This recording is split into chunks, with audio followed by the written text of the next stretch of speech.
Sa pinaigting na kampanya laban sa iligal na droga, matagumpay ang isinagawang operasyon ng mga Cagayano Cops na nagresulta sa pagbunot at pagsira ng 100,000 na halamang marijuana sa Sitio Ulima, Barangay San Juan, Rizal, Cagayan, nito lamang ika-28 ng Setyembre taong kasalukuyan. Ang nasabing operasyon ay pinangunahan ng Provincial Intelligence Unit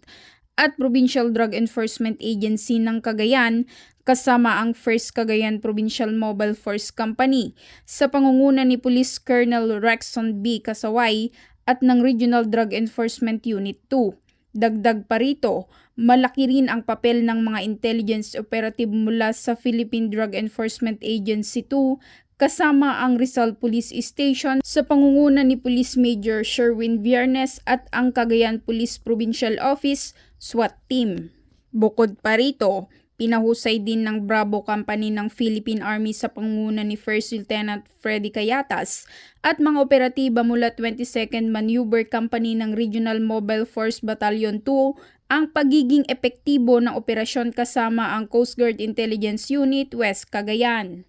Kasunod ng matagumpay na pagbunot ng mga halaman ng marijuana, isang seremonyal ng pagsunog ng mga ebidensya ang ginanap sa Barangay Hall ng Barangay San Juan na dinaluan ng mga lokal na opisyal at mga saksi sa komunidad na tinitiyak ang pagsunog ng mga legal na utos at pagpapatibay ng transparency.